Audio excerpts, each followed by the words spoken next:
Armsad sõbrad, kätte on jõudnud paastuaja 3. pühapäev. Sellel pühapäeval on omapärane nimi, ladina keeles kõlab see oculi, mu silmad.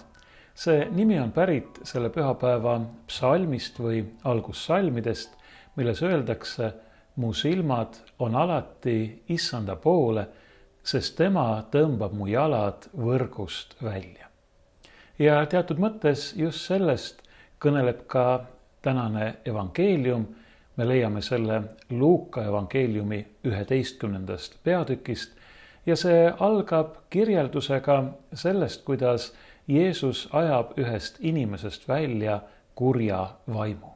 Võime öelda, et vabastab selle inimese kuradi püünistest, saatana võrgust.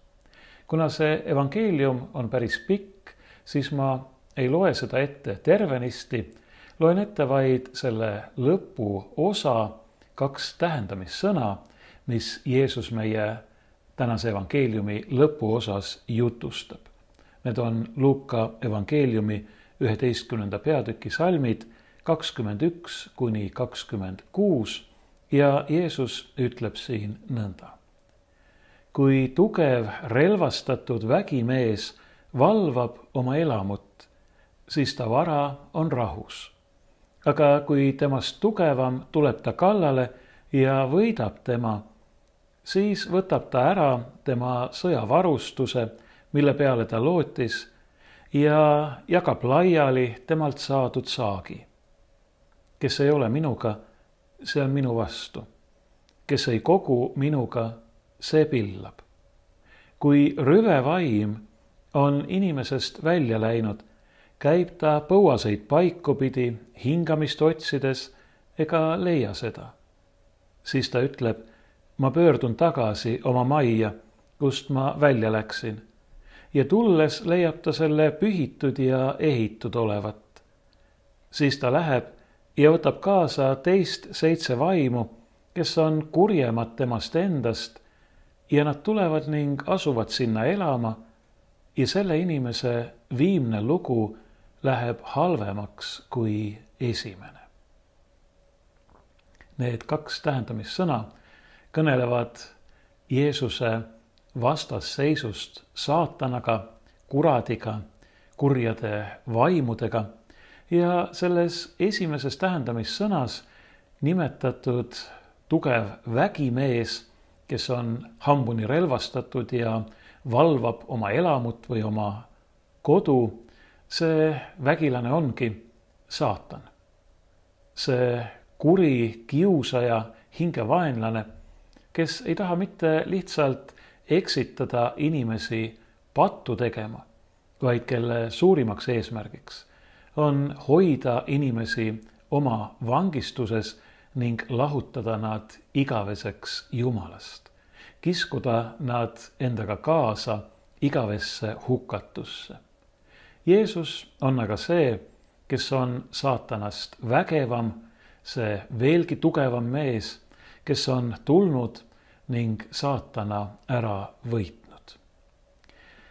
Aga siiski, kuigi me võime öelda, et jah, Jeesus on saatana oma kannatuse, risti surma ja ülestõusmise läbi juba ära võitnud, siiski on see lugu, see võrdpilt siin tähendamissõnas jätkuvalt üsna hoiatav ja lausa hirmuäratav. Eriti kui mõtleme sellele teisele tähendamissõnale, mille Jeesus kohe järgi jutustas ja mille juurde ma õige pea ka tulen.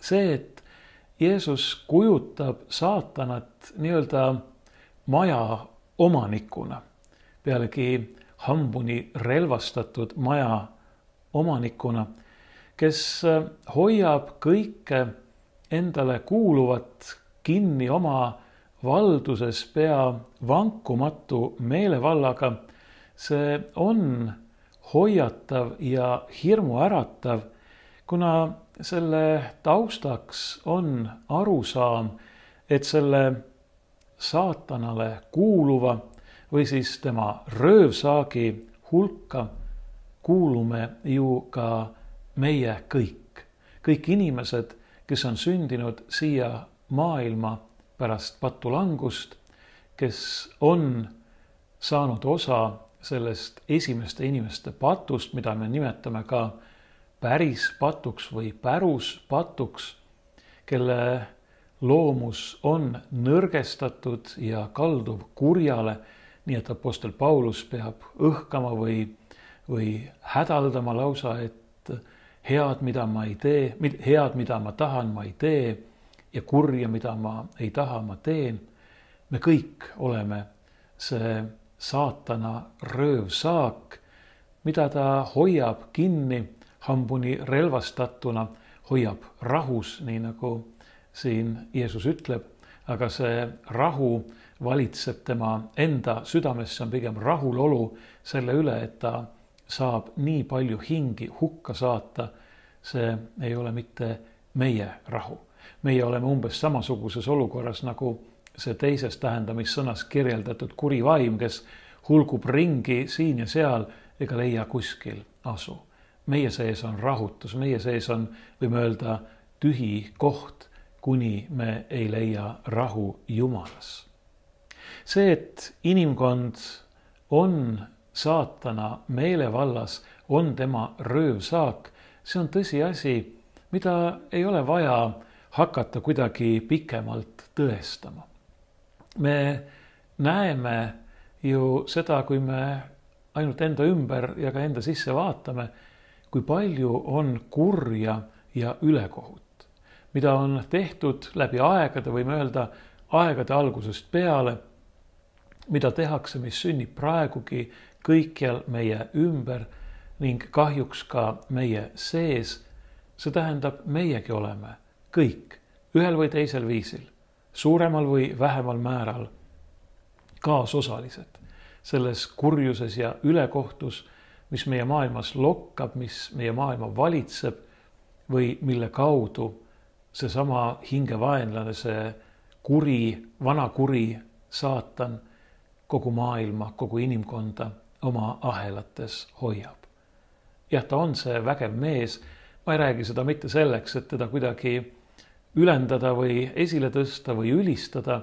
Ma tõden lihtsalt fakti, et Jumala loodud vaimolendina ta ületab meid nii intellektuaalselt kui ka mitmesuguse muu väe või meelevalla poolest. Ja kui me peame seisma üksi temaga vastakuti, siis me jääme alla. Siis me oleme aheldatud, siis me oleme tema röövsaak. Ainus väljapääs sellest olukorrast on, me teame seda, Jeesuses Kristuses teostunud lunastus. Tema on see vägevam mees, see veelgi tugevam, kes on saatana selle vägeva ära võitnud, kes on temalt võtnud ära ta sõjavarustuse ning on võtnud ära ja jaganud laiali ka tema röövsaagi või sõjasaagi, see tähendab kinkinud tema poolt vangistatuile vabaduse. Jeesus on seda teinud ise meie asemele astudes. Ta on seda teinud oma püha süütu kannatamise, ristisurma ja ülestõusmisega.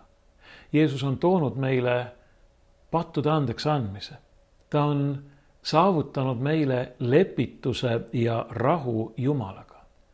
Aga mitte ainult seda, vaid oma armu väega jätkab ta meie uuendamise ja meie pühitsemise tööd. Et me, nagu ütleb apostel Paulus kirjas roomlastele 6. peatükis, ei orjaks enam pattu, vaid ega loovutaks oma ihuliikmeid, nagu Paulus ütleb, ülekohtu relviks patule, vaid loovutaksime end Jumalale. Loovutaksime end Jumalale nagu need, kes on saanud surnuist elavaks. See meie orjus saatana kütkeis on justkui surm, aga nüüd me oleme saanud surnuist elavaks. Ja et me annaksime oma ihuliikmed ja tegelikult kogu oma elu, nagu Paulus ütleb, õiguse relviks Jumalale. Et me ei orjaks enam pattu ega ülekohut, vaid et me annaksime ennast üle Jumalale. annaksime ennast tema teenistusse. Vabadus, mille Kristus on meile kinkinud, ei tähenda ju mitte seda, et meil oleks voli teha mida iganes, mis iial pähe tuleb. Selliselt mõeldes ja tegutsedes me oleksime tegelikult endiselt saatana pettuses ja tema orjad. Sest see on ainult illusioon, et sa võid siin maailmas teha mida iganes ja vahet pole, et see ongi tõeline vabadus. Ei, meie tegudel on tagajärjed ja nende tagajärgedega on nii, et isegi kui me arvame, et me oleme ühte või teist asja tegema vabad, siis meie vabaduses ja meie võimuses ei ole nende tegude tagajärgi määrata. Kui sa kuskilt kõrgelt kohalt alla hüppad, sa võid öelda, et sa oled vaba seda tegema, aga sa ei ole vaba määrama seda, mis sinuga juhtub, kui sa sellelt kõrgelt kohalt alla hüppad. Niisiis, tõeline vabadus tähendab seda, et Jumal annab meile taevast tarkust ja armuväge teha õigeid ja häid valikuid ning annab meile rammu, nii tahet kui rammu ka nende õigete valikute järgi käia. Sest see on ju meie probleem, nii nagu ma ennist juba Paulusele viitasin, head, mida me tahame, me ei tee, aga kurja, mida me ei taha, me teeme. Tõeline vabadus on see, et me ei ole enam kurja ülekohtu selle kummalise sunni orjad selle ahelates, mis ei luba meil teha head, mida me tahame ja paneb meid tegema halba, mida me ei taha, vaid me tõepoolest oleme vabad seda tegema, vabad seda tahtma ja ka teostama seda, mis on hea ja õige. Ja just nimelt sellest kõnelebki Jeesus ju selles teises tähendamissõnas, mida me äsja kuulsime. Sellest inimesest, kelle seest läheb välja kuri vaim, aga kelle sisse see kuri vaim koos 7 endast kurjemaga tagasi pöördub, kui ta näeb, et see koda on küll tühi ja puhas ja ilusti ehitud, aga seal ei ole võtnud aset midagi või kedagi muud tema asemel. Jeesus ütleb, et üksnes inimese vabastamisest kurja meelevallast ei piisa. Kui Kristus on meid oma ristisurma läbi lunastanud, aga meie ütleme, et siis me võime ju elada edasi nii nagu enne, siis me oleme lasknud Kristusel ilmaasjata kannatada ja surra. Sest Jumal tahab, et kurja asemele astuks meie elus hea, et meid kurja asemel täidaks hea, et ülekohtu asemel valitseks meie elu õigus. Saatana ja kõigi tema kurjade vaimude asemel peab inimest täitma püha vaim, sest kui see nõnda ei sünni, siis saab, nagu Jeesus ütleb, inimese viimne lugu olema halvem, hullem kui esimene. Me peame saama tõeliseks Jumala püha vaimu templiks, Jumala eluasemeks. Me peame andma oma ihuliikmed õiguse relvadeks Jumalale. Me peame kutsuma teda jätkuvalt enda sisse, enda sees aset võtma ja toimima. See on tõsine asi. Väga suur oht on see, kui me kas lihtsalt ei hooli sellest, mida Jumal on meie heaks teinud ja mis peaks olema meie loomulik järeldus sellest, kas või tänuna Jumalale, armastusest rääkimata. Väga suur oht on aga ka see, kui me arvame, et meiega ongi juba kõik hästi, kui me muutume enesekindlaks, võib-olla koguni ülbeks, arvates, et jah, me olemegi nüüd juba pühaduses täiuslikud. Siis saab meie langemine olema suur. Ja me teame seda.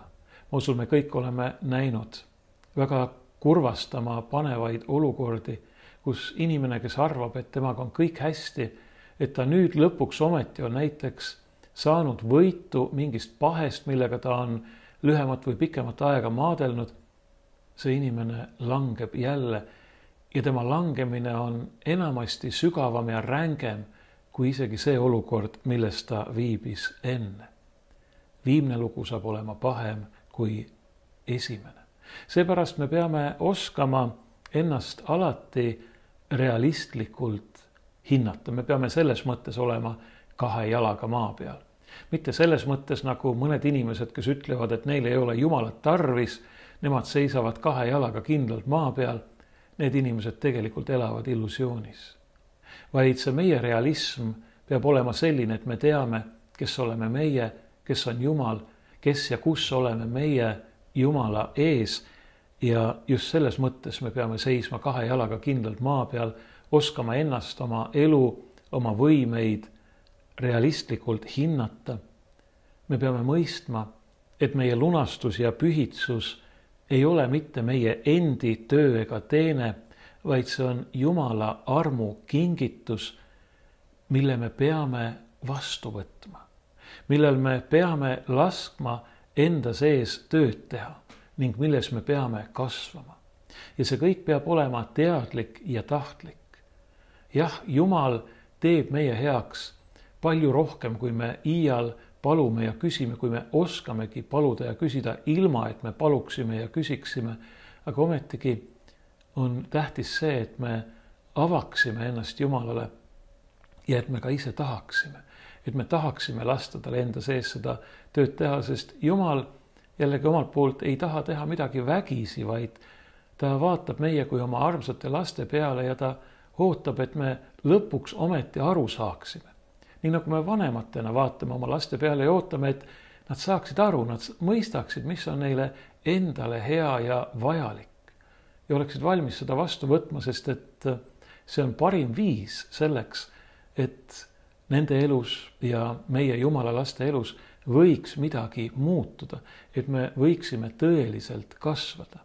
Me oleme kutsutud ju püüdlema täiuslikkuse poole. Jeesus ise ütleb seda, olge täiuslikud, nagu teie taevane isa on täiuslik. Aga me peame endale ka aru andma, et seda lõplikku täiuslikkust me siin maailmas kätte ei saa. Nii nagu apostel Paulus ütleb, ma ei arva, et ma oleksin selle juba kätte saanud, aga ma püüdlen selle poole jättes kõik muu selja taha. Me peame selle poole püüdlema Jumala armu abiga ja tema püha vaimu väes. Ja see tähendab, et tema püha vaim peab elama meie sees. Me ei tohi anda enda sees asu kurjale vaimule ega sellele, kui nad tulevad lausa hulgakesi. Me oleme Kristuses kurja vaimu meelevalla alt vabastatud. Ta on meid tema röövsaaki talt ära võtnud. Ta on meile vabaduse kinkinud. Aga selles vabaduses käies me peame panema kogu oma lootuse Jumalale ja tema armule Jeesuses Kristuses. Usaldame ennast tema kätte, teades, et tema, kes on alati ustav, tema on see, kes aitab ka meil ustavaks jääda. Paljud ilmselt teavad seda pühakirja sõna, ole ustav surmani, siis ma annan sulle elukrooni. Aga ka see meie ustavaks jäämine ei ole mitte meie töö ega teene, vaid ka sellest tuleb tema meile appi, sest tema on ustav ja ta ei saa ennast salata ja tema olemus on ju armastus. See tähendab, et ta tahab oma armastust meile kinkida jätkuvalt. Ta tahab oma armastuse püha vaimu meie sisse valada. Ta tahab ise selles armastuses meie sees elada. Selleks, et me tõesti oleksime vabad. Selleks, et me tõesti võiksime kasvada õiguses ja headuses, tões ja pühaduses. Selleks, et me võiksime kord saada kätte selle igavese elu krooni taevas. Selleks, et meie viimne lugu ei oleks mitte halvem kui esimene, vaid see võiks olla Jumala hea ja armulist tahtmist mööda mõõtmatult parem kui esimene. Meie esimene lugu on see, et me olime patu tõttu saatana orjuses. Aga meie viimne lugu võib olla see, et me elame tõelises vabaduses Jumala laste kirkuses. Tema laste kirkuses, tema armuväe läbi, tema armastuse läbi, kelle poole me võime alati oma silmad tõsta, teades, et tema tõmbab meie jalad võrgust välja.